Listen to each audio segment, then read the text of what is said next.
স্বরাজ 855 FP 2020-এর model 3200 ঘন্টা emergency বিক্রি করা হবে।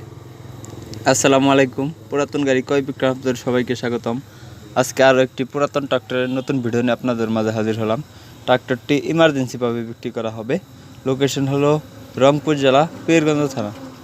অবশ্যই গাড়িটি নিতে হলে রংপুর পীরগঞ্জ আসতে হবে। এসে দেখে বসে দামাদামি করে তারপরে নিয়ে নিতে পারবেন।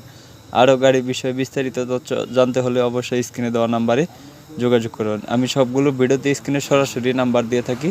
তার কারণ হলো আপনারা জানি কোনোভাবেই কোনো দালালের চক্রে না পড়ে সরাসরি নিজ মালিকের কাছ থেকে গাড়ি নিয়ে লাভবান হতে পারেন।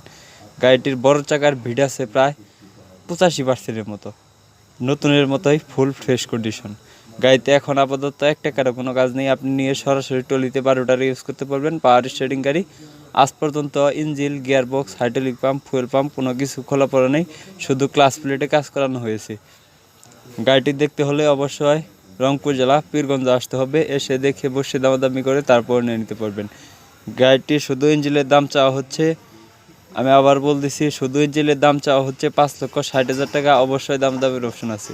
আমি আবার বলতেছি, শুধু ইঞ্জিনের দাম চাওয়া হচ্ছে 5,60,000 টাকা। অবশ্যই দামের অপশন আছে। গাড়িটি ক্যাশ টাকায় কিনা ছিল এবং ক্যাশ টাকায় বিক্রি করা হবে। আমি আবারও বলতেছি, গাড়িটি ক্যাশ টাকায় কিনা ছিল এবং ক্যাশ টাকায় বিক্রি করা হবে। গাড়িটি 2020-এর মডেল 3200 ঘন্টা। 2020-এর মডেল 3200 ঘন্টা ইমার্জেন্সি বিক্রি করা হবে। লোকেশন হলো রংপুর জেলা পীরগঞ্জ থানা। অবশ্যই স্ক্রিনে দেওয়া নাম্বারে যোগাযোগ করবেন। আরও বিস্তারিত জানতে হলে স্ক্রিনে দেওয়া নাম্বারে যোগাযোগ করে নিজ মালিকের কাছ থেকে গাড়ি নিয়ে লাভবান হতে পারবেন। তো এই ছিল আজকের ভিডিওটি কেমন লাগলো তা অবশ্যই কমেন্ট করে জানাবেন। কে কোথা থেকে ভিডিওটি দেখছেন তা অবশ্যই কমেন্ট করে জানাবেন। আপনারা কী ধরনের কী গাড়ির ভিডিও চান তা অবশ্যই কমেন্ট করে জানাবেন। আপনাদের কমেন্টের উপর ভিত্তি করে গাড়ির ভিডিও দেওয়ার চেষ্টা করবো ইনশাল্লাহ।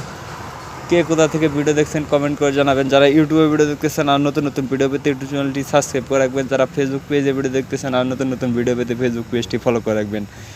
ভিডিওটি কেমন লাগলো তা অবশ্যই কমেন্ট করে জানাবেন। ভিডিওটি সবাই শেয়ার করে অন্যকে দেখার সুযোগ করে দিবেন। তো যারা নতুন দর্শক